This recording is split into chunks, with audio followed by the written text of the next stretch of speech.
in the United States, we have strong work ethics and very strong individualism, which can be traced back to some of the individual denominations that established themselves early in the country's history. Two of them that are very prolific in developing these two traits are the Methodist and Baptist denominations. Since I'm a Baptist, I will be speaking on the Methodist Church. It's very interesting to note that with the Methodist Church, early in its establishment, it had its Calvinistic roots, and with all denominations, they kind of splintered off and developed new interpretations and dogmas within the religion itself. One interesting fact, though, is that George Whitefield is considered one of the first Methodist-style preachers, mainly with his preaching style, especially during the First Great Awakening. His very boisterous and elaborate style of preaching really hammered home the need for Christ and God in people's lives. Following him was the actual founder of Methodism, John Wesley, his brother Charles, and as well as Francis Asbury and Thomas Coke as important early members of the Methodist Church. Looking back at their exploits and their teachings and preachings, they really did try to keep the church as an individual local agency, vice trying to come together and develop into this big national conglomeration that we kind of see today with the conventions that the Methodist Church has. It's also really interesting to note the church was also one of the first to have a very strong African American community within it. 1794, Richard Allen created the African Methodist Episcopal Church. And this would be actually a significant thing, as it is one of the larger denominations within the U.S. at this time as well.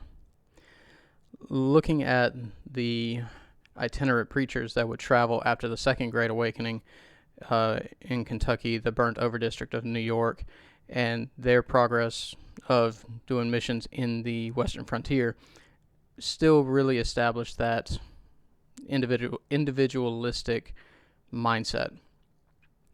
They would go to these towns, they would begin their preachings, they would help to establish a church within the town, and then would try and move on to a new area to continue their circuit riding, as it would be called. It's interesting to note that every town that had a crossroad would have at least 1 to 2 Methodist churches. The two churches would be separate sections of the denomination that kind of sprung up during this time. Eventually, yes, the Methodist Church would split, as most denominations did during the Civil War, due to people supporting slaveholding and using the Bible to support their views, as well as those who said that slavery should be abolished, as well as using the Bible to support their views as well. Eventually, the church had reconciled their differences after the war and merging into a main convention for the Methodist Church, and actually, due to its surprising rise after the Civil War, is the largest denomination of Protestant Christianity in the U.S. at this time. Again, circling back, it's very, very important, I think, what the Methodist movement did to help really reinforce and invigorate a individualistic, pick yourself up by your bootstraps mentality in the American people. Looking at a lot of the actions and the works of the aforementioned John and Charles Wesley, Francis Asbury, and Thomas Coke, it is understandable why the idea of individualism really took root during the spread and evangelism of Methodism, as well as other denominations along the American frontier.